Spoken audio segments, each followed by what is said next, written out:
আমার উদ্দেশ্য নয়, শুধু বিষয়টাকে একটু পরিষ্কার করার জন্য দুটো মিনিট দুটো কথা বলে।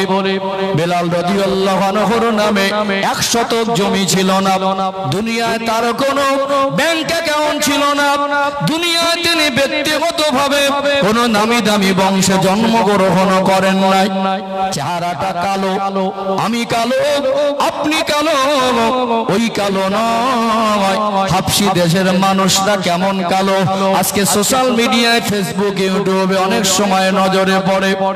যার নামে 1 শতক জমি নেই, ব্যক্তিগতভাবে 10 টাকাও তার মালিকানায় নেই, ওই মানুষটা দুনিয়ায় চেহারাও সুন্দর ছিল না। নূর নবী, দয়ার নবী, মায়ার নবী যখন কলেমার বাণী প্রচার করলেন, দিনের দাওয়াতটা তার কাছে পৌঁছে গেল। ওই মানুষটা তার হৃদয়ে, তার কলিজার ভিতরে, তার অন্তরে আমার রাসূলুল্লাহর ভালোবাসা জাগা দিলেন। আল্লাহর কথা মতো, রাসূলুল্লাহর কথা মতো জীবন যাপন করলেন। আল্লাহ খুশি হয়ে গেলেন, আল্লাহ সন্তুষ্ট হয়ে গেলেন। টাকা পয়সা হয়তো বা ছিল না, মাল সম্পদ জমি জায়গা হয়তো বা ছিল না, চেহারা সৌন্দর্য হয়তো বা ছিল না, তার জীবনে ইসলামের আদর্শ ছিল কি ছিল না?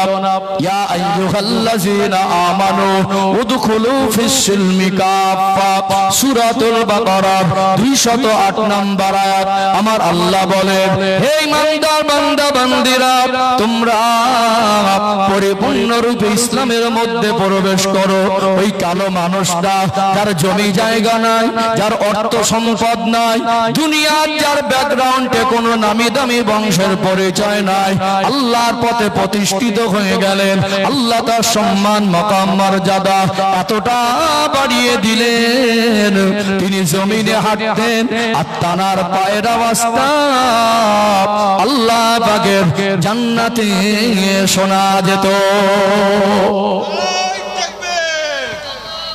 ও ভাই জানেরা, সোনার মানিক যুবকেরা, আব্বারা মায়েরা, আজান দিতেন, শুদ্ধ করে আজান দিতে পারতেন না।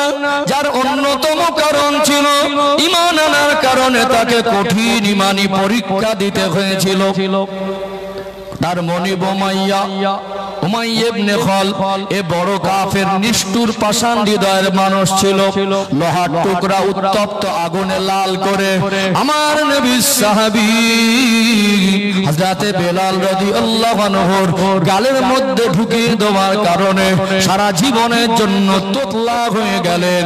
ওই মানুষটা সারা জীবনের জন্য সহ্য করে আজান দিতে পারতেন না, শিন শব্দটা ভালো করে উচ্চারণ হতো না, কিন্তু তার হৃদয়ে ছিল রাসূলুল্লাহর ভালোবাসা দিয়ে ভরপুর। তার জীবনে ছিল আমার রাসূলুল্লাহ সুন্নাত। ওই মানুষটা আমার আল্লাহর কথা মতো জীবন যাপন করা শুরু করলেন। আল্লাহ এতটা সন্তুষ্ট হয়ে গেলেন, আল্লাহ এতটা রাজি হয়ে গেলেন, তার সম্মান আল্লাহ কতটা বাড়িয়ে দিলেন। নবী আমার হলেন মদিনার মসজিদে নববী শরীফের ইমাম। আমার আল্লাহ তার জন্য এত সম্মানী মসজিদ নববী শরীফের মুয়াজ্জিনের জায়গাটা আমার আল্লাহ কবুল করে নিয়েছিলেন। ওই অশুদ্ধ আজান, যেটা জিহ্বা পুড়ে যাওয়ার কারণে শুদ্ধ করে উচ্চারণ করতে পারতেন না, আজান দিতেন মদিনার মসজিদে নববী শরীফে, আওয়াজটা পৌঁছে যেত আল্লাহ পাকের আরশে আজিমে। জোরে বলেন না সুবহানাল্লাহ। তাহলে বলুন, এই মানুষটাকে সফল মানুষ বলবেন না? আমরা দুনিয়াতে অর্থ সম্পদের বিরোধী না, ইসলাম অর্থ সম্পদের বিরোধী না। অবশ্যই চাকরি ডিগ্রি দরকার আছে, রাজত্ব নেতৃত্বের দরকার আছে। ওই রাজত্ব নেতৃত্ব, চাকরি ডিগ্রি, অর্থ, গাড়ি বাড়ি যেন আমাকে আখিরাত ভোলা করে না দেয়, যেন আমাকে জাহান্নাম ভোলা না করে দেয়, আল্লাহ এবং রাসূলকে ভোলা না করে দেয়। দুনিয়াতে আমার কম যদি কোটিপতি হয় সেটা আমার কাছে গর্বের, আমার একটা ভাই যদি ডক্টর হয় সেটা আমার কাছে গর্বের, আমার একটা ভাই যদি বিশ্বের মধ্যে 1 নম্বর ধনী হয়, আপনাদের এই দিয়ারা গ্রামের যদি একজন মানুষ সারা বিশ্বের মধ্যে 10 জন ধনীর মধ্যে একজন হয়, সেটা গর্বের হবে না? এই গ্রামে এমনও বহু মা আছে, এমনও বহু অনাথ পরিবার আছে, এমন দুঃখের ছায়া তাদের জীবনে নেমে এসেছে। আল্লাহ তো দুনিয়া আমাদের পরীক্ষা করার জন্য পাঠিয়েছেন। পরীক্ষা করার জন্য পাঠায় না? মানুষের অভাব অনাটন, মাল সম্পদ, অর্থবিত্ত সবটাই পরীক্ষা স্বরূপ। স্বামী চলে যাওয়ার পরে একটা মেয়ে ছিল, মেয়েটাকে কোন রকম কষ্ট করে বিবাহ দিয়েছে গরিব একটা ছেলের সাথে। আজকে সেই মাটা অসুস্থ, বিছানো সজ্জা, ঔষধ কেনার পয়সা পায় না। এই গ্রামে চারটে গরিব মানুষ, তাদের ঋণের বোঝা মাথায়। ওই চারটে মানুষকে গিয়ে যদি ধরি যে আমার গ্রামে একজন মা অসুস্থ, তার চিকিৎসার পয়সা নেই, আপনারা 30,000 করে দেন, দিতে পারবে? না, আমাদের খাওয়া হয় না, আমরা কোথা থেকে দেবো? কিন্তু এই গ্রামে যদি চারটে ডাক্তার থাকে, দুটো মাস্টার থাকে, একজন ব্যবসায়ী থাকে, একজন নামকরা নেতা থাকে, একজন মন্ত্রীর বাড়ি হয়, 30 জন ধনী যদি 5,000 করে দেয় তো 1.5 লাখ একটা বাচ্চা, একটা অসুস্থ মায়ের চিকিৎসার ব্যবস্থা হবে না? অর্থ বিরোধী ইসলামও নয়। আমি অর্থের বিরুদ্ধে কথা বলছি না, যেটা আমার বলার উদ্দেশ্য, দুনিয়ায় অর্থেরও দরকার আছে, রাজত্বেরও দরকার আছে। আমার একটা ভাই যদি কোনো ভালো কেন্দ্রীয় মন্ত্রী হয় বা আমার রাজ্যের কোনো মন্ত্রিত্ব পদ পায়, সেটা আমার কাছে গর্বের না? অবশ্যই গর্বের, কিন্তু এর বিরুদ্ধে আমার কথা নয়। আমি বলতে চাইছি ওগুলো আমাদের জীবনের মূল সফলতা নয়। আপনি বলুন, অনেক বড় চাকরি করে, এই বড় চাকরি কিন্তু তার ভিতরে নামাজ নেই, তার ভিতরে সুন্নাত নেই, তার ভিতরে ঈমানের শুদ্ধতা নেই, তার ভিতরে ন্যায় নীতি নেই, তার ভিতরে আদর্শ নেই, তার ইনকাম অফ সোর্সের মধ্যে পবিত্রতা নেই, হালাল রুজি নেই। ওই অর্থ, সম্পদ, চাকরি, ক্ষমতা ওকে কবরে গিয়ে কোনো উপকার করতে পারবে? আর ওই জীবন দিয়ে কি আল্লাহর কাছে প্রিয় হওয়া যাবে না? তাহলে আমার কথাটা নেগেটিভ নিলে হবে না, অর্থ বিরোধী কথা বলছি না। আমি যেটা বোঝাতে চাইছিলাম, জীবনের সফলতা হলো আল্লাহর রেজামন্দি হাসিল করা। এই জীবনের সফলতা হলো এই জীবনের আখলাক, চরিত্রকে পবিত্র করা, নীতিকে পবিত্র করা, আদর্শকে পবিত্র করা, চিন্তাকে পবিত্র করা। আমাদের চলা বলা, চিন্তা চেতনা, ওটা বসা, খাওয়া দাওয়া 24টা ঘন্টা আমার রাসূলকে অনুসরণ করা। কথা ঠিক না বেঠিক? ও ভাইজানেরা, সোনার মানিক যুবকেরা, আব্বার মায়েরা, কোরআনুল কারীমের 29 নম্বর পারা শুরুতে একটি সূরা আছে, সূরার নাম হলো সূরাতুল মুলক। 114টি সূরার ভিতরে এটি হলো 67 নম্বর সূরা, সূরাতুল মুলকের 2 নম্বর আয়াত।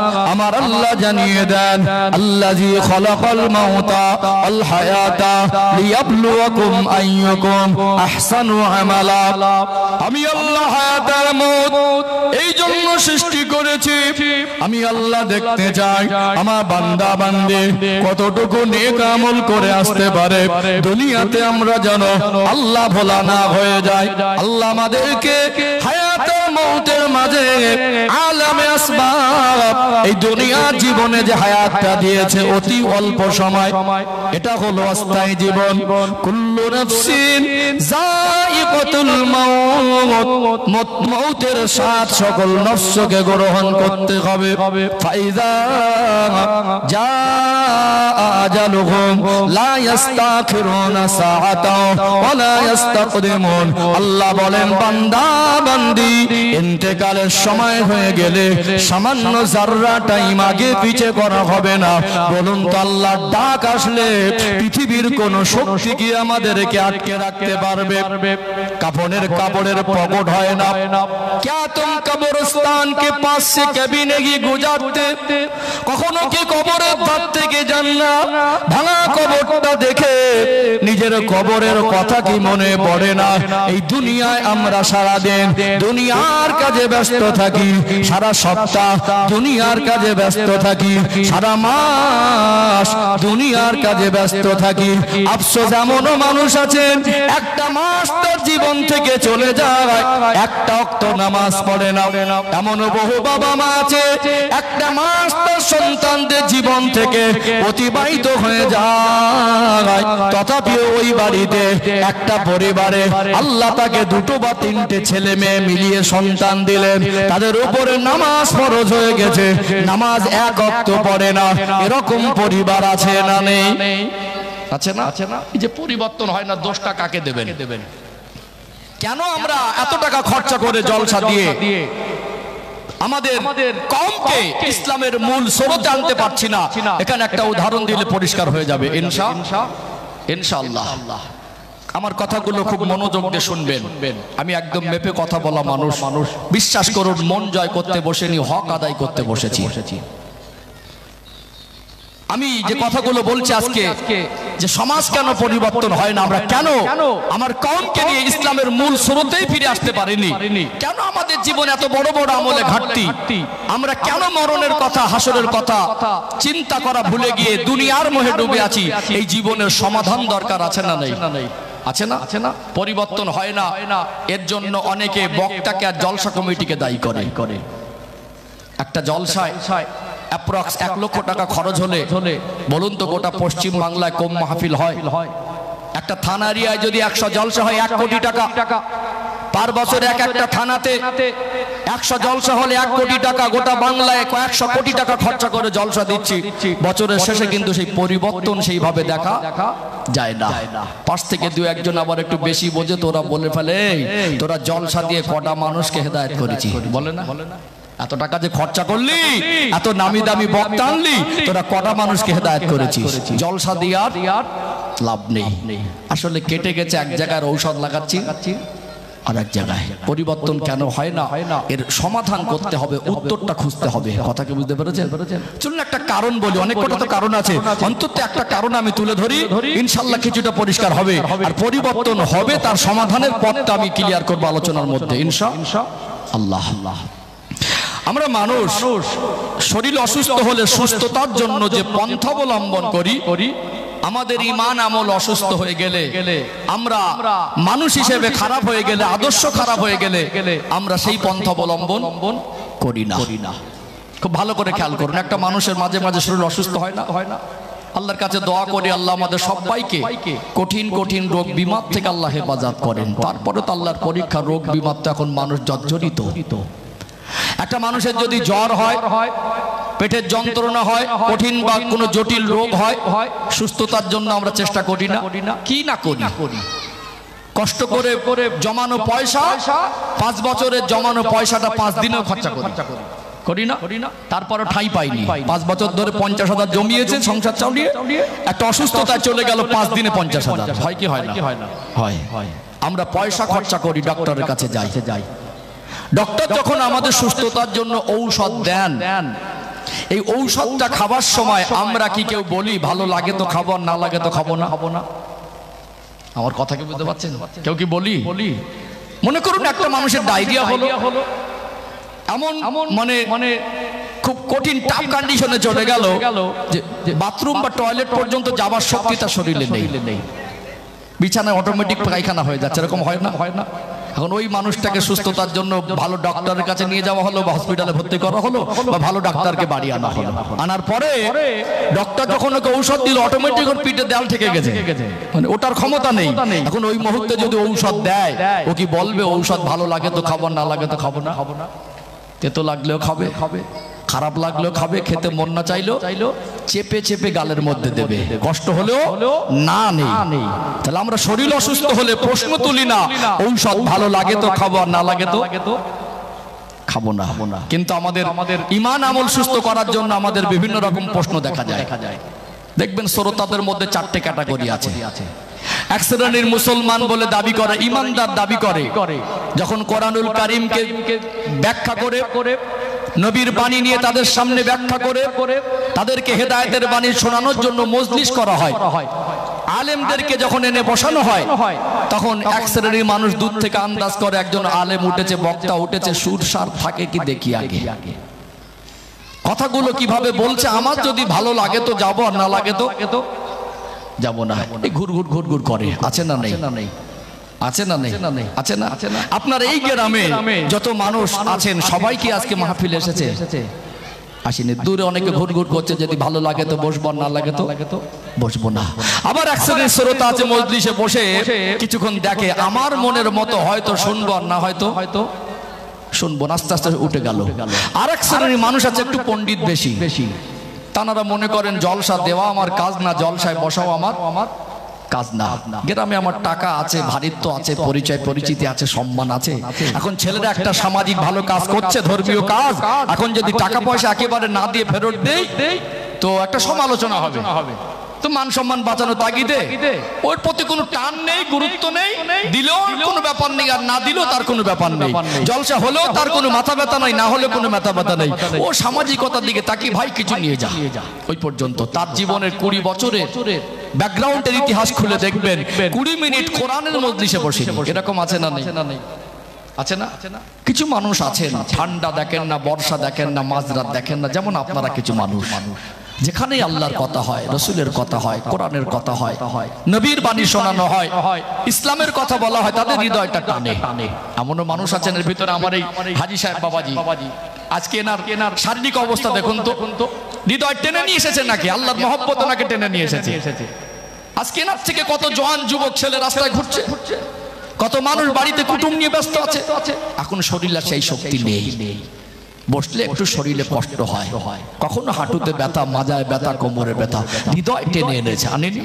কিছু মানুষ আছেন সারাদিনের ক্লান্ত শরীর, ব্যস্ত ছিলেন, এই সময় মনে হয় সন্ধ্যাবেলা কষ্ট করে বাড়ি ফিরে একটু বিছানায় কাত হয়ে ঘুমায়, কিন্তু আপনাদের হৃদয়টা টেনে এনেছে না আনেনি? আপনাদের কি কেউ জোর করে বসিয়েছে? কিছু সংখ্যক মানুষ আছে তারা হৃদয় নিয়ে ভালোবেসে মজলিসে বসে। তাহলে বলুন, যারা আসার প্রয়োজন মনে করে না, যারা দূর থেকে আন্দাজ করে এই চিন্তা করে ভালো লাগে তো যাব, না লাগে তো যাব না, যারা এখানে কোরআনুল কারীমের কথা শুনে এই চিন্তা নিয়ে উঠে যায়, ভালো লাগে তো শুনবো, না লাগে তো শুনবো না, এই চিন্তা চেতনা দিয়ে জীবন পরিবর্তন হবে। একটা প্রশ্ন আপনার কাছে রেখে গেলাম। একজন আলেমের দায়িত্ব হলো মঞ্চে বসে, স্টেজে বসে কোরআনুল কারীমের কথা বলা, আল্লাহর কথা বলা, শরীয়তের কথা বলা। এর ব্যতিক্রম বাইরের কোনো কথা, কোনো হাসানো, কোনো অট্টহাসি, কোনো মনোরঞ্জনের জন্য, কোনো জোকস বলার জন্য আমাকে এখানে বসানো হয়নি। কোরআন হাদিসের ব্যাখ্যা করার জন্য বসানো হয়েছে। এর বাইরে আমি যদি কথা বলি তো আমানতের খেয়ানত হবে। কি হবে? আমানতের খেয়ানত হবে। আমার কথা যদি আল্লাহর জন্যই হয়, কোন আলেমের কথা যদি কোরআন হাদিস মাফিক হয়, তাহলে এখানে যারা ঈমানদার, যারা মুসলমান, যারা নিজেকে আল্লাহর বান্দার নবীর উম্মত বলে মনে করে, তাদের কাছে যদি আল্লাহ এবং রাসূলের কথা বলা হয়, এখানে ভালো লাগার না লাগার কোনো অপশন আছে? ভালো করে বলবেন।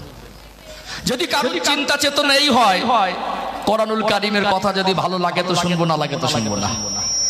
আল্লাহর কথা যদি ভালো লাগে তো শুনবো, না লাগে তো শুনবো না। কিছু ভালো লাগে মানছি, ভালো লাগে না মানি না। এই চিন্তা চেতনা নিয়ে কি আল্লাহর কাছে ঈমানদারদের অন্তর্ভুক্ত হওয়া যাবে?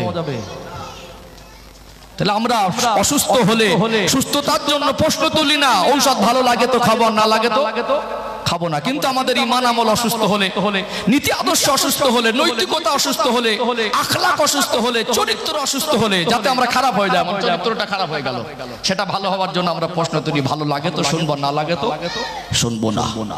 অবশ্যই আমি একটা কথা বলি, আমার যারা বক্তব্য ফলো করেন, যারা আমাকে চেনেন, আমার একাধিক বক্তব্য শুনেছেন, আমার কথা উপস্থাপনের ভঙ্গিমা, বায়ান সম্পর্কে তারা ভালো জানেন। বিশ্বাস করুন, আমি আজও পর্যন্ত নিজেকে বক্তা বলে মনে করতে পারিনি। তারপরে বলবো, আমার এই টুপিটা আলেম না, আমার এই পোশাকটা আলেম না। আমি একটা ভালো শিক্ষা প্রতিষ্ঠান গুজরাট রাজ্য থেকে পড়াশোনা সমাপ্ত করেছি, আমার একটা সার্টিফিকেট প্রদান করা হয়েছে, ওটাও আলেম না। আমার আদর্শ যদি আলেমের মতো না হয়, আমার আখলাক যদি আলেমের মতো না হয়, আমার আমল যদি আলেমের মতো না হয়, আমার বায়ান বক্তব্য যদি আলেমের মতো না হয়, আমার ভিতরের চিন্তা চেতনা যদি আলেমের মতো না হয়, ওই সার্টিফিকেট, লম্বা জামা, টুপি নিয়ে আল্লাহর কাছে আমি আলেম বলে গণ্য হতে পারবো না।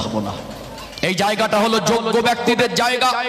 আমার বায়ান বক্তব্য, আখলাক, চরিত্র, কথা যদি আলেমের মতো না হয়, আমাকে অযোগ্য মনে হয়, আমার থেকে দূরে থাকবেন।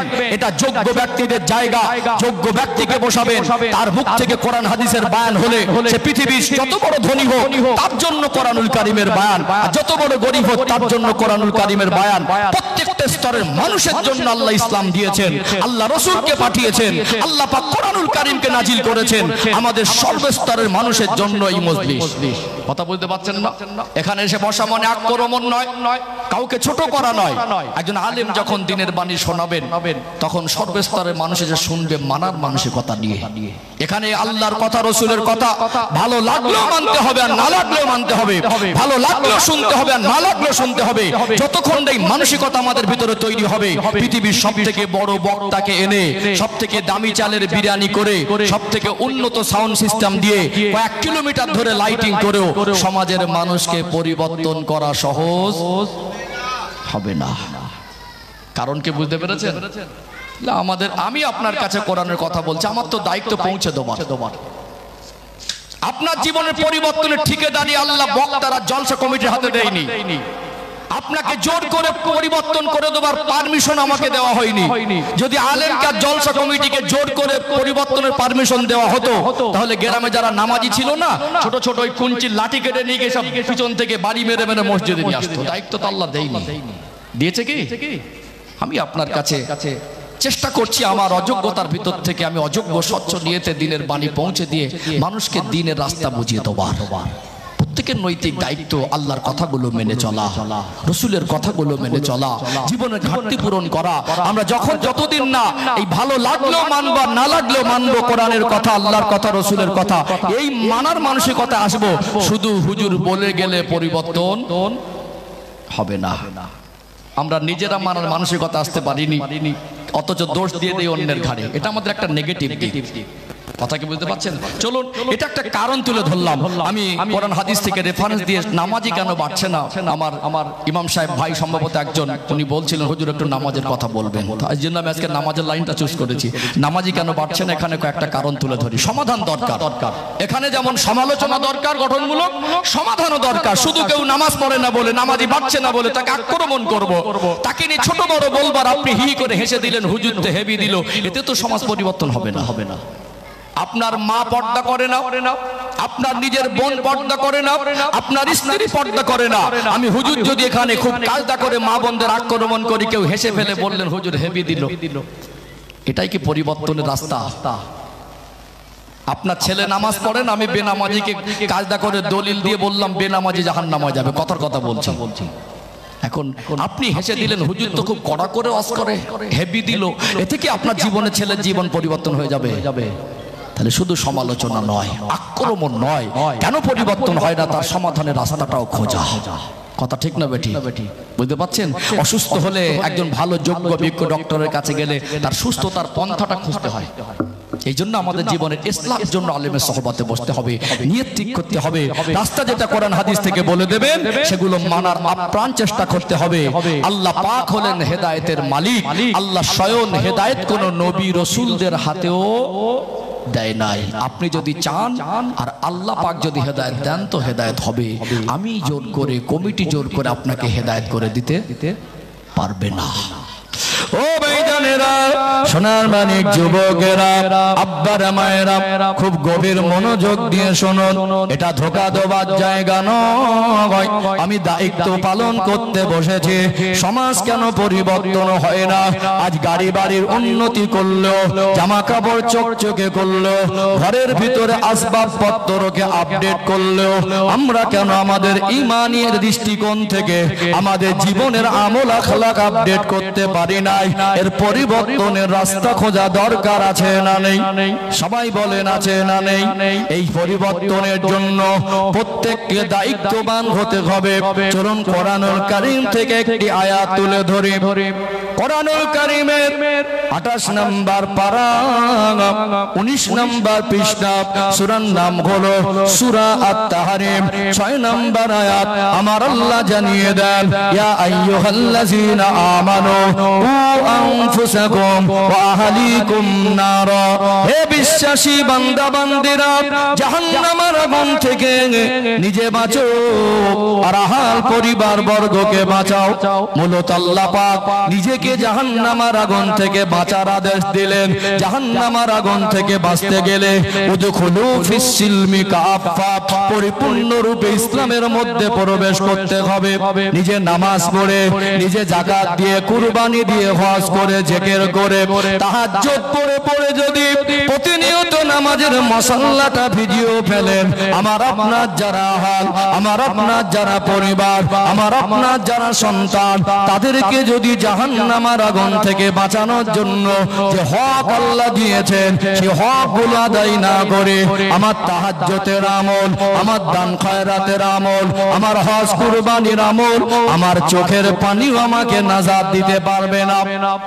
এই জন্য নিজেকে জাহান্নামের আগুন থেকে বাঁচানোর পাশাপাশি নিজের পরিবারকে, আহালকে, সন্তানকেও জাহান্নামের আগুন থেকে বাঁচানোর জন্য ছোট থেকে তাদেরকে ইসলামের শিক্ষায় শিক্ষিত করা, নামাজের তালিম দেওয়া, রাসূলুল্লাহ সুন্নাতের শিক্ষা দেওয়া, তাদের চিন্তায় চেতনায়, তাদের লেবাসে পোশাকে, তাদের চাল চলনের ভিতরে ইসলামের যে সুন্দর আদর্শগুলো এগুলো বাস্তবায়ন করে দেওয়ার জন্য বাবা মার মেহনত, বাবা মার চেষ্টা, বাবা মার দায়িত্ব পালনের দরকার আছে না নেই?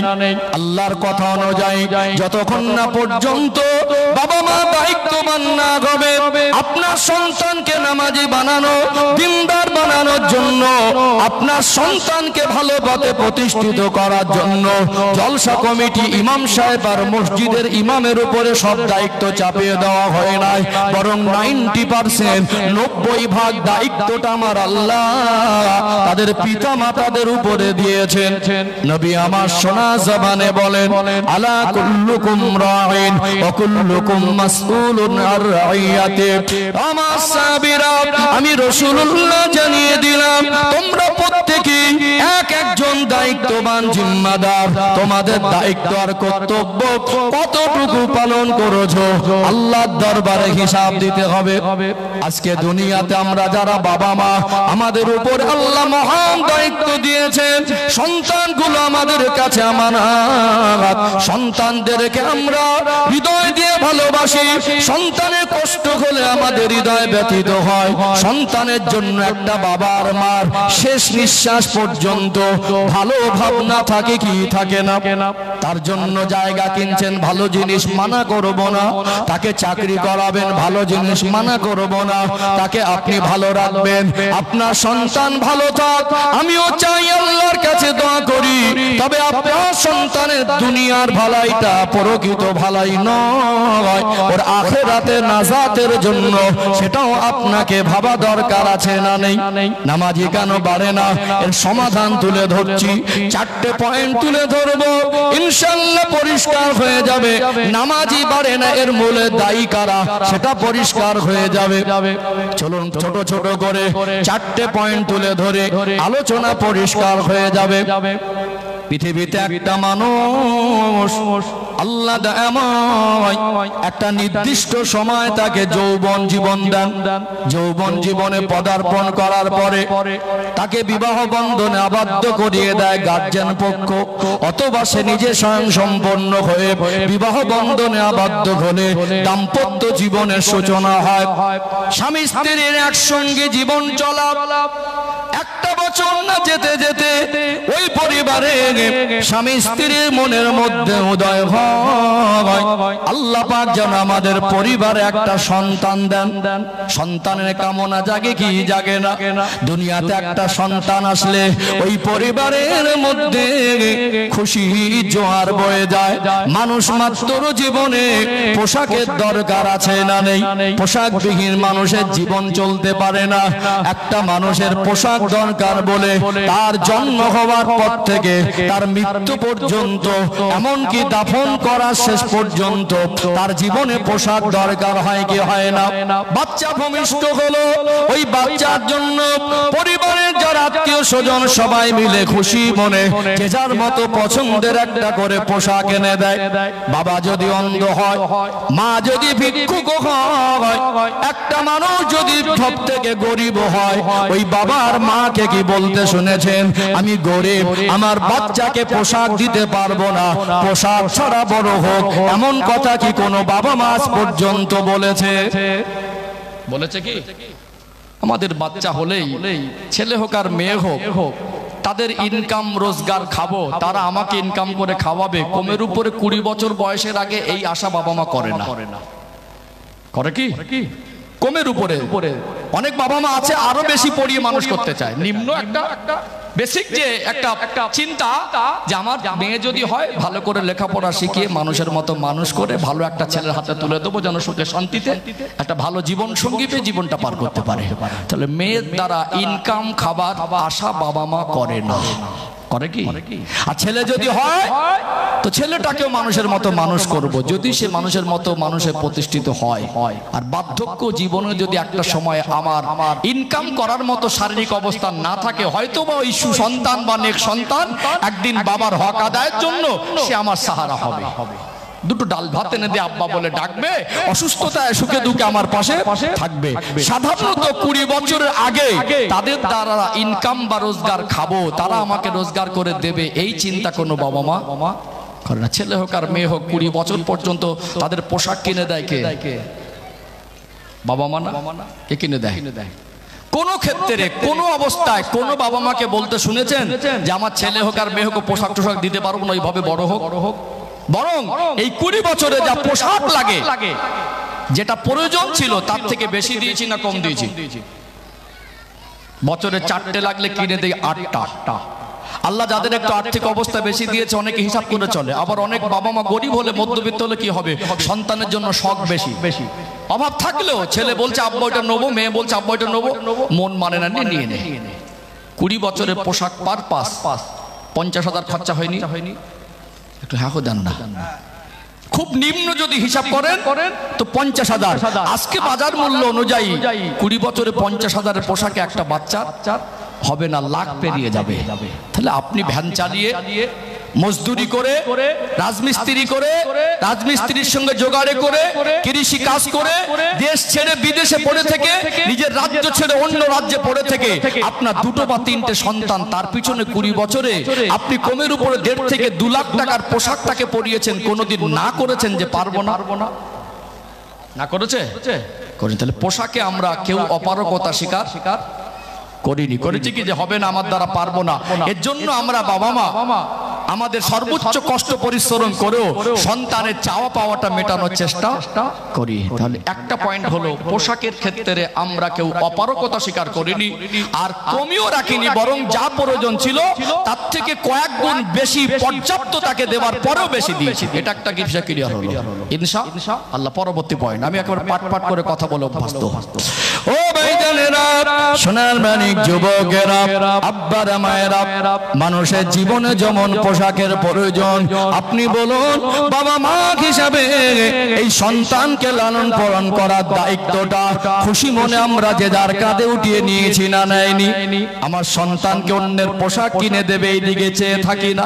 নিজে যদি অপারগ হই, কাজ করতে গিয়ে অক্ষম হয়, মানুষের কাছে ভিক্ষা করে হলেও সন্তানকে পোশাক দেয়, এটা আমরা দায়িত্ব মনে করেছি। এই দায়িত্বে কোনো ঘাটতি নেই। পরবর্তী পয়েন্ট, আল্লাহ পাক দুনিয়ার জমিনে মানুষকে পাঠিয়েছেন। মনুষ্য জাতি জীবনের একটা বৈশিষ্ট্য হলো এদের জীবনে ক্ষুধা লাগে, খাবার প্রয়োজন হয়। খেতে হয় কি হয় না? খাবার ছাড়া তো মানুষ বাঁচবে না। ওমা মিন দাব্বাতিন ফিল আরদি ইল্লা আলাল্লাহি রিজকুহা। আমার আল্লাহ বলেন পৃথিবীর জমিনে আমি আল্লাহ যাদেরকে পাঠিয়েছি, যাদের রিজেকের প্রয়োজন, আমি আল্লাহ আমার সৃষ্টি জীবের রিজেকের জিম্মাদারি আমি নিজে গ্রহণ করেছি। জোরে বলুন না সুবহানাল্লাহ। রিজেকের জিম্মাদারি কার? আল্লাহ। তারপরে আমাদেরকে হালাল রুজি অনুসন্ধান করতে হয়। কি করতে হয়? হালাল রুজি অনুসন্ধান করতে হয়। এখানে প্রসঙ্গ এসেছে রিজেকের ব্যাখ্যাটা 2-3 মিনিট একটু দিলে মনে ভালো হয়। অনেকে এই রিজেক নিয়ে এমন কিছু কথা বলে যেটা আল্লাহ নারাজ হয়ে যায়, নাশুকরি করা হয়। এই দুটো একটা কথা এখানে একটু আলোকপাত করবো। আয়াতটা এসেছে তখন একটু ব্যাখ্যা দেয় ইনশাআল্লাহ। ও ভাইজানেরা, সোনার মানিক যুবকেরা, আব্বারা মায়েরা, রিজেকের মালিক হলো আল্লাহ। কোন দিক থেকে অস্বীকার করার কোনো সুযোগ নাই। তারপরে আমরা বাবা মা সন্তানদের জন্য ভালো খাবার খাওয়ানোর জন্য, ভালো রাখার, ভালো থাকার জন্য আমরা রিজেক অনুসন্ধান করে দুনিয়াতে একটা বাচ্চা ভূমিষ্ঠ হওয়ার সাথে সাথে আল্লাহ কত উত্তম রিজিক দাতা। ওই ছোট বাচ্চার জন্য মায়ের স্তনে আমার আল্লাহ দুধ বরাদ্দ করেন কি করেন না? আজ গোটা বিশ্বে চিকিৎসা বিজ্ঞান বড় বড় ডক্টর সকলে একই বাক্যে একই কথা বলেন, প্রথম 6টা মাস একটা বাচ্চার জন্য সব থেকে উত্তম খাবার হলো মায়ের বুকের দুধ। এর থেকে উত্তম কোন খাবার আজকে পৃথিবীর কোন মানুষ আবিষ্কার করতে পারে না। অনেক বাবা মা মনে করে হয়তো বা দুধ খাওয়ানো বন্ধ করে দিয়ে বাইরের কোন ভিটামিন যুক্ত খাবার খাওয়াবো। আজকে চিকিৎসা বিজ্ঞান গবেষণা করে বলছে মায়ের দুধের ভিতরে আল্লাহ এমন উপাদান রেখেছেন একটা বাচ্চার জন্য এর থেকে উত্তম খাবার, ন্যাচারাল খাবার দুনিয়ার কোন মানুষের তৈরি হতে পারে না।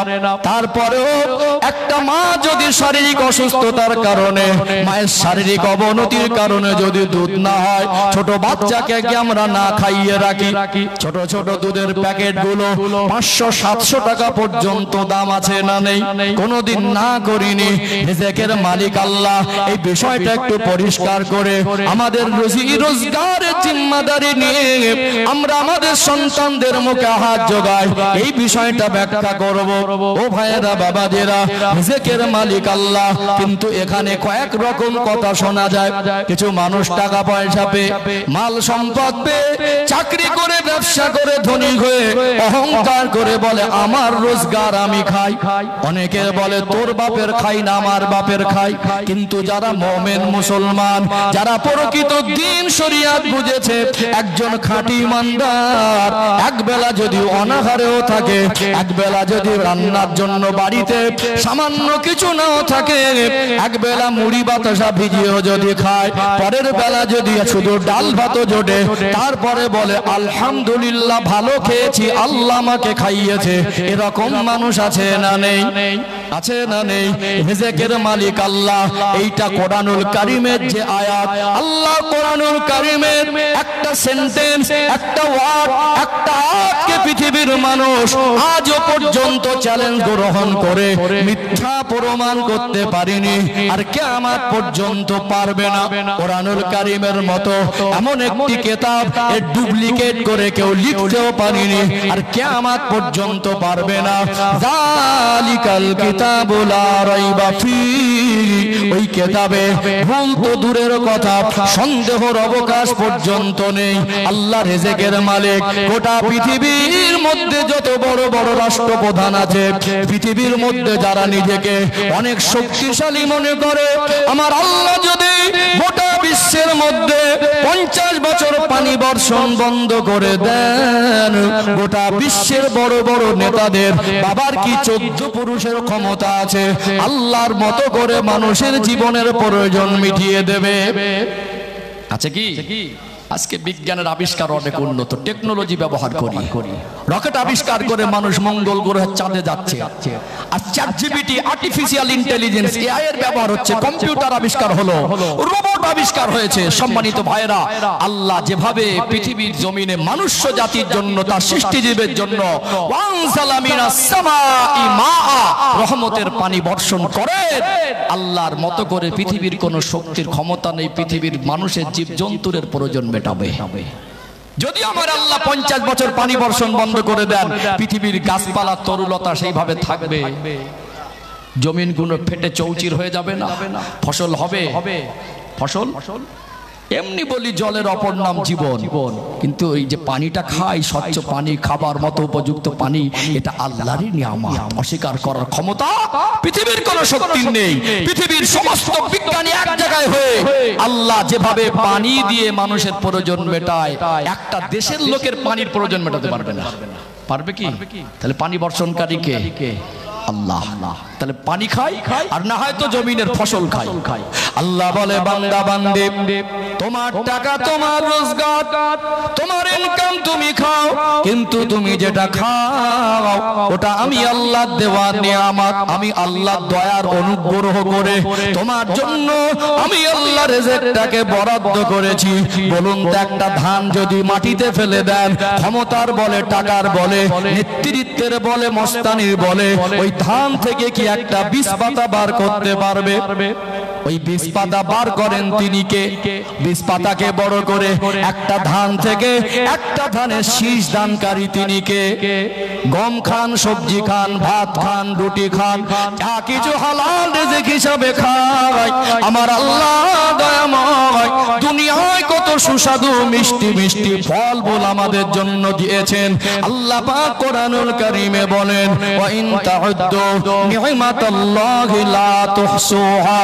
ওরে আমার বান্দা বান্দি, আমি আল্লাহ তোমাদেরকে এত বেশি নিয়ামত দিয়েছি, তোমরা আমার নিয়ামতকে যদি গুনতে থাকো, গুনে গুনে শেষ করতে পারবে না। কলাকে আল্লাহ দিলেন, সুন্দর ছাল দিয়ে ঢেকে দিলেন। কাঁঠাল দিলেন, মিষ্টি ফল, সুন্দর ছাল দিয়ে ঢেকে দিলেন।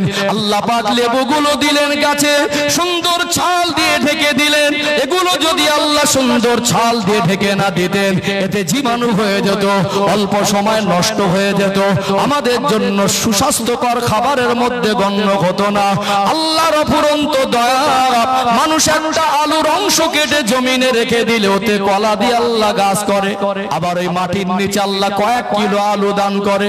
বলুন তো, ফসল দেওয়ার মালিককে, পানি বর্ষণ করার মালিককে? আমার আল্লাহ যে নিয়ামত আমাদের জন্য বরাদ্দ করেছেন, রোজগার করে সবজি কিনে আনেন, চাল কিনে আনেন, আপনি পানি খাচ্ছেন, এগুলো যে আল্লাহ পাকের নিয়ামত, পৃথিবীর কোন শক্তির ক্ষমতা নেই অস্বীকার করার। এবারে বলুন, রিজিকের মালিককে? আল্লাহ যা খাওয়ায় বলতে হয়, খাওয়ানোর মালিক হলো আল্লাহ। আল্লাহ খাইয়েছেন, আলহামদুলিল্লাহ ভালো খেয়েছি।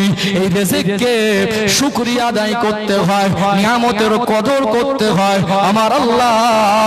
তার জন্য লা ইন শাকারতুম লা আযীদান্নাকুম, যদি কোন বান্দা বান্দি আল্লাহ নিয়ামতের শুকরিয়া আদায় করে আমার আল্লাহ দয়াময়, তার জন্য আমার আল্লাহ নিয়ামতকে বৃদ্ধি করে দেয়। রিজিকের মালিককে? আল্লাহর কোরআনুল কারীমের আয়াত পৃথিবীর মানুষকে চ্যালেঞ্জ করার মতো না। কিয়ামত পর্যন্ত এই চ্যালেঞ্জ কাটার মতো কেউ জন্ম নেবে না। আরেকটা জিনিস ফলো করেছেন, একটা বাবার মার ফিজিক্যাল সম্পর্কের কারণে 2 ফোঁটা নাক পানি থেকে একত্রিত করে আল্লাহ মায়ের গর্ভে রক্তপিণ্ড থেকে মাংসপিণ্ড, প্রত্যেকটা 40 দিন পর পর একটা মানুষের শারীরিক গঠনের ধাপ আল্লাহ পরিপূর্ণ করেন। একটা মা গর্ভবতী অবস্থায় 4 মাস প্লাস অনুভূতি হয় বাচ্চা পেটের মধ্যে নড়াচড়া করছে, হয় না?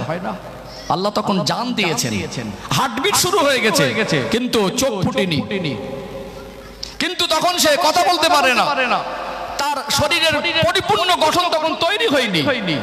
এমন একটা ভিক্টোরিয়া মুক্ত, নিরাপদ, জীবাণু মুক্ত জায়গা, যেখানে দুনিয়ার কোন ক্ষতিকারক ভিক্টোরিয়াকে অ্যাটাক করতে পারবে না, ওই বাচ্চাটাকে ক্ষতি করতে পারবে না। 4 মাস একটা বাচ্চা মায়ের গর্ভে, সবে মাত্র তার হার্টবিট এসেছে, তখন অলরেডি হার্টবিট চলছে। ডক্টর বলছে ওই বাচ্চাটাকে খাবার খাওয়ানোর মতো কোন পন্থা আজকে পৃথিবীর বিজ্ঞান সেটা কি আবিষ্কার করতে পেরেছে? তার জন্য উপযুক্ত খাবার আমার আল্লাহ মায়ের নারীর সঙ্গে কানেকশন করে আল্লাহ একটা ভিক্টোরিয়া জীবাণু মুক্ত নিরাপদ জায়গায়, কত সুন্দর একটা জায়গা আল্লাহ প্রতি 40 দিন পর পর একটা ধাপ কমপ্লিট করছেন এবং মায়ের নারীর সঙ্গে কানেকশন করে তার জন্য উপযুক্ত রিজিকটা আল্লাহ তার শরীরে পৌঁছাচ্ছেন। জোরে বলুন। আর চোখ ফুটেছে তাই, আজ আল্লাহ হাত পা দিয়েছে তাই, তোমাকে হাত পা ছাড়া দুনিয়ায় পাঠাতে পারতো। তার নিদর্শন আল্লাহ দুনিয়ায় কিছু মানুষকে দেখিয়েছেন। তোমাকে আল্লাহ চোখ না দিয়ে দুনিয়া পাঠাতে পারতো, এই জন্য আল্লাহ পাক কিছু মানুষকে কষ্ট দিয়ে তোমার মতো নির্বোধকে বোঝাতে চায়, আমি আল্লাহ যে চোখের জ্যোতি তোমাকে দিয়েছি, কত মানুষকে দেখো আমার কাছে অপরাধ করেনি, আমি ওকে জন্মন্ধ করেছি। ওটা আল্লাহর জন্য, ওর জন্য আল্লাহর পরীক্ষা। ও যদি সবর করে বিনিময়ে আল্লাহ তার নাজাত দেবে। কথা কি বুঝতে পারছেন? সম্মানিত ভাইরা, আল্লাহ আমাদেরকে সুস্থ শরীর দিয়েছেন, আল্লাহ পাক আমাদের মাথার তালু থেকে পা পর্যন্ত সুন্দর অবয়বের সৃষ্টি করেছেন। আল্লাহ আমাদেরকে সৃষ্টি শ্রেষ্ঠ বানিয়েছেন, আমাদের হালাল রিজিকের ব্যবস্থা করেছেন। আল্লাহ যে রিজিকের মালিক কোনো রকম ভাবে অস্বীকার করা যায় না। তোমার টাকা তুমি খাও, তোমার বাপের খাও। যেদিন মার গর্ভে 3.5 মাস 4 মাস ছিল, সেদিন তোমার কোন বাবা খাইয়েছিল? রিজিকের মালিককে শুকরিয়া আদায় করবেন। কি করবেন? শুকরিয়া আদায় করবেন। আল্লাহ যেটাই খেয়েছি আলহামদুলিল্লাহ, নিয়ামতের কদর নেই। আজকে অনেকে বলে বরকত হয় না। বরকত হবে কি করে? হারাম হালাল মিক্স করে ফেলছেন। বরকত হবে কি করে? কিছু মা বোনদের অভ্যাস খারাপ, নজর মোটা, যতটা লাগবে চাল সবজি সব তার থেকে বেশি বেশি নিয়ে প্রতিনিয়ত নষ্ট করছে, কদর নেই। বরকত হবে কি করে? বাচ্চারা ভাত খেতে গেলে চতুর্দিকে ভাত ছড়িয়ে থাকে। কেন? অভ্যাস করাতে পারেন না? ছোট থেকে তাকে শেখাতে পারেন না যে ভাতটা পড়ে গেলেও কুড়িয়ে খেতে হবে একটা দানা। আল্লাহ নবী সাল্লাল্লাহু আলাইহি সাল্লামের শিক্ষা হলো দস্তরখানা বিছিয়ে খাওয়াটা হলো সুন্নাহ। দস্তরখানার উদ্দেশ্যটা কি? একটা ভালো এমন কিছু বিছাবেন যদি খাবারটা পড়েও যায়, খাবারটা যেন উঠিয়ে খেতে রুচি নষ্ট না হয়। অথচ আমরা দস্তরখানা বিছাই, ওই দস্তরখানাতে হাড় হাড্ডি, মাছের কাঁটা, সবজি তরকারি যেটা বাদ যায় ওটাকে ফেলার পারপাস, খাবার পড়ে গেলে ওটাই না। বাচ্চা খেতে পারবে অল্প, নিচ্ছে চেপে চেপে। এতটা করে ভাত নষ্ট কেন করছেন? আল্লাহ দেওয়া নিয়ামতের কদর করেন, আল্লাহ বরকত দেবে।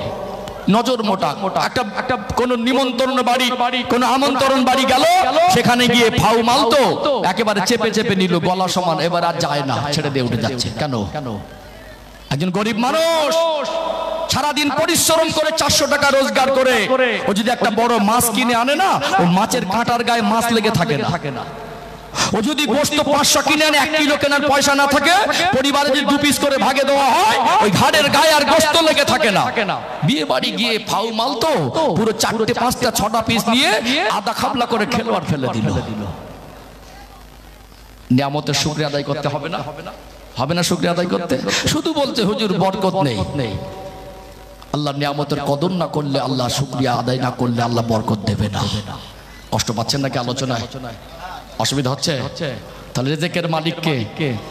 আল্লাহ আমার স্মৃতি ঠিক রেখেছে, অজের লাইন আমি ভুলে যাইনি। প্রথমে একটা পয়েন্ট বলেছি, সন্তানদের পোশাকের ক্ষেত্রে আমরা বাবা মা অপারগতা স্বীকার করিনি আর কমিও রাখিনি। নিম্ন যদি হয় 20 বছরে 1 লক্ষ টাকার পোশাক দিয়েছি, আর তার ঊর্ধ্বে অনেকে দিয়েছেন।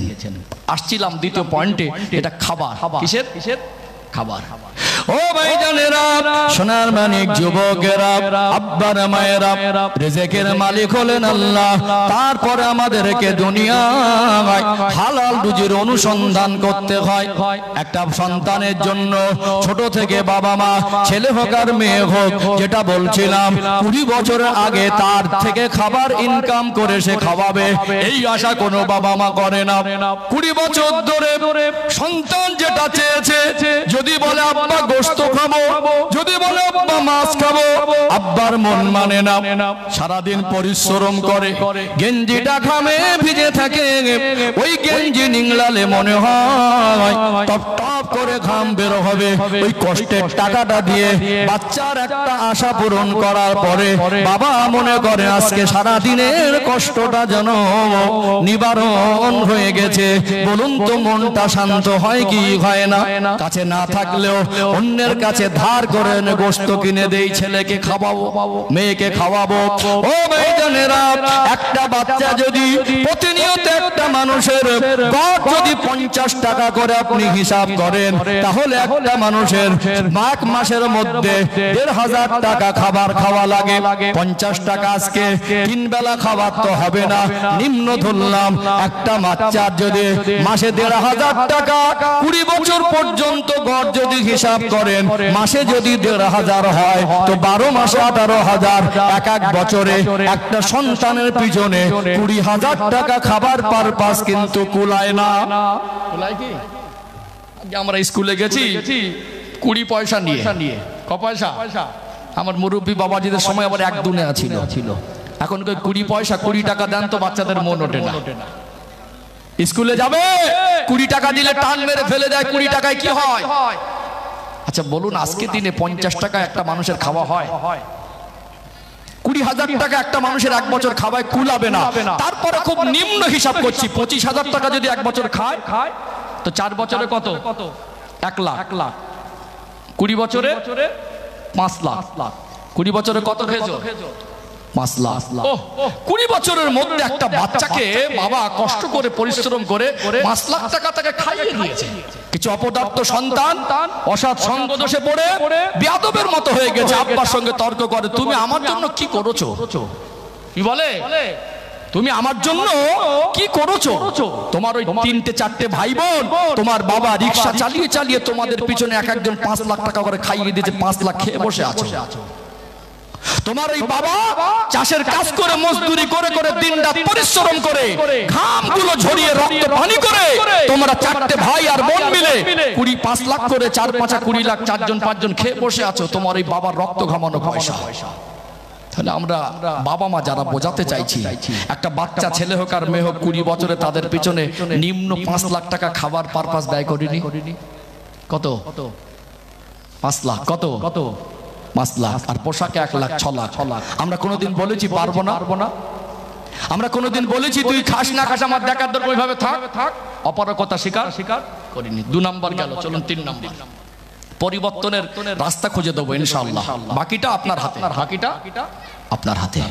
ও ভাইজানেরা, সোনার মানিক যুবকেরা, আব্বারা মায়েরা, যেমন পোশাক আমাদের জীবনে প্রয়োজন, তেমনি খাদ্য আমাদের জীবনে প্রয়োজন, তেমনি আমাদের জীবন অসুস্থ হলে চিকিৎসারও প্রয়োজন আছে না নেই?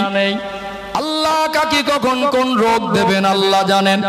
আল্লাহর কাছে দোয়া করি আল্লাহ যেন আমাদের কঠিন কঠিন রোগ থেকে হেফাজত করেন। একটা বাচ্চা অসুস্থ হলে বাবা মা হৃদয় ভেঙে যায়, চিন্তায় ঘুম, চোখের থেকে ঘুম পালিয়ে যায়। 50 বছরের মেহনত করে জমানো টাকাটা বাচ্চা চিকিৎসার জন্য খুশি মনে ব্যয় করে কি করে না? একটা বাচ্চা যদি অসুস্থ হয়, ডক্টর যদি বলে বাচ্চার জন্য 3 লক্ষ টাকা লাগবে, প্রয়োজনে জমি বিক্রি করে, টাকা নাই জমানো, জমি নাই, একটা মানুষের উপায় হয়ে গিয়ে মানুষের কাছে গিয়ে হাত পেতে পেতে ভিক্ষা করে কি করে না? একটা বাচ্চা 20 বছরের মধ্যে যখন অসুস্থ হয়েছে, ওই সময় বাবা মা কাছে না থাকলেও টাকা পয়সা ধার করেও তাকে চিকিৎসা করেছে। চিকিৎসা পারপাসে আমরা একটা ভালো রকম টাকা ব্যয় করি।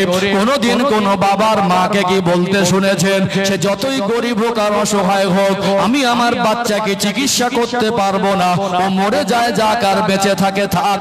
বাবা মা কি তার মন থেকে এই কথা কোনদিন বলতে পারে? পারে কি? তাহলে 20 বছর ধরে চিকিৎসা যখন প্রয়োজন হয়েছে তখন ঝাঁপিয়ে পড়েছি, সর্বোচ্চ চেষ্টা করেছি, করেনি? জমি বিক্রি করে ভিক্ষা করেও চিকিৎসা করেছি।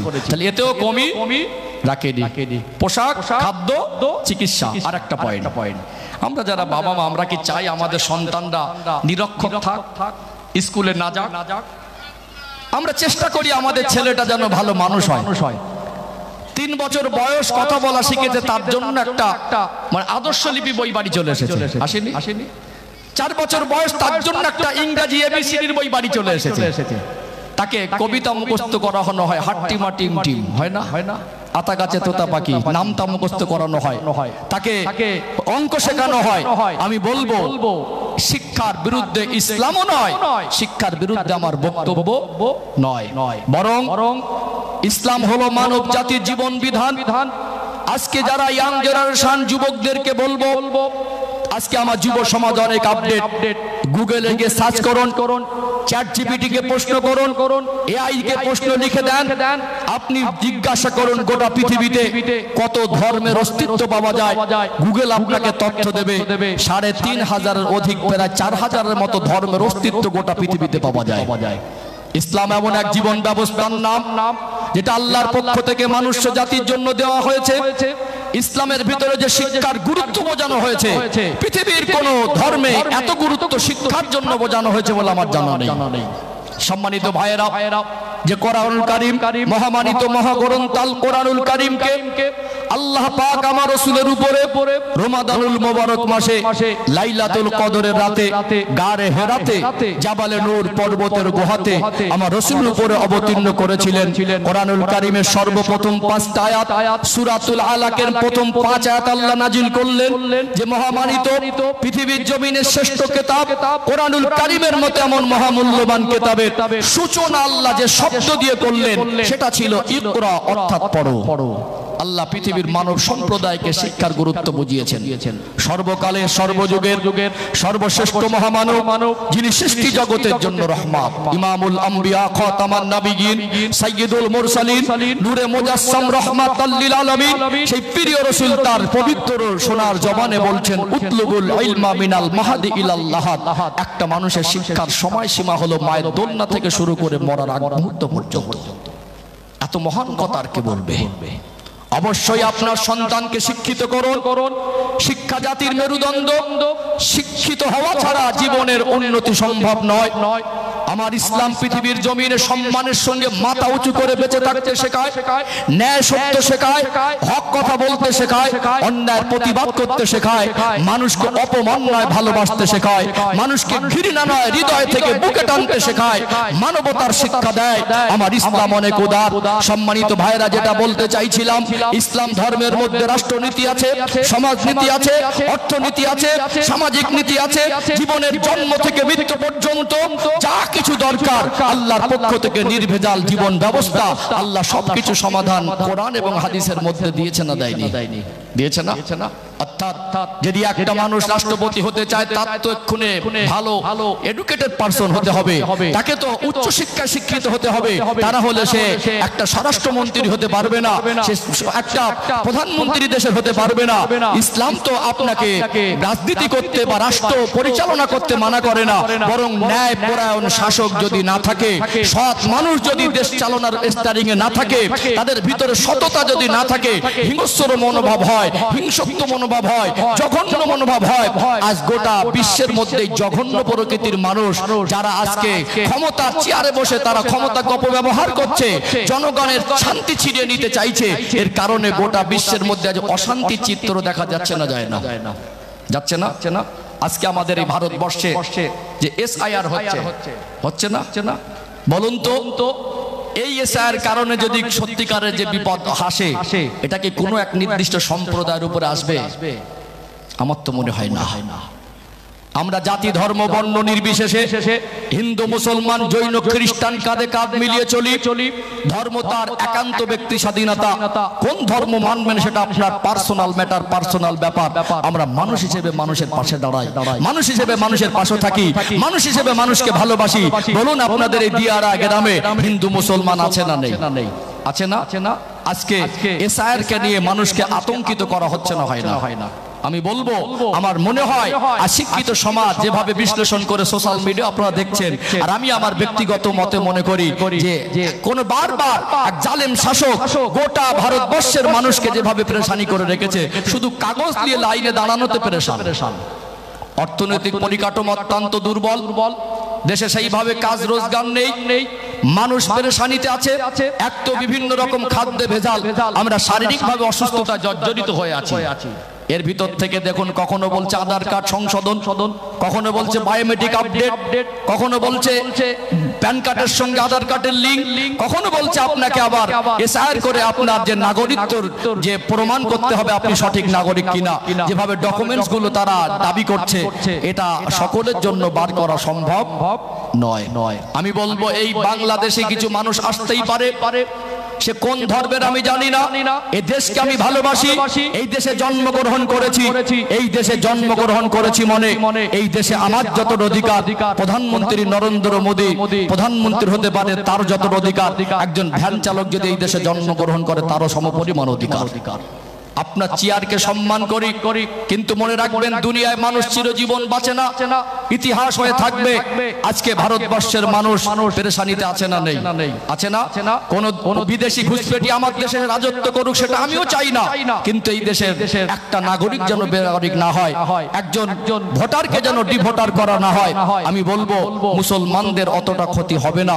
অনেক হয়তো অসচেতন, অনেক হয়তো অভাবের কারণে কাগজ পেপারস গুলো ডকুমেন্টস গুলো গুছিয়ে রাখতে পারেনি, একটু হ্যারাসমেন্ট হবে, আপনাদের আত্মীয় স্বজনের নামগুলো আছে কিনা আপনারা সচেতন হয়ে সবাইকে সাহস যোগান, পাশে দাঁড়ান।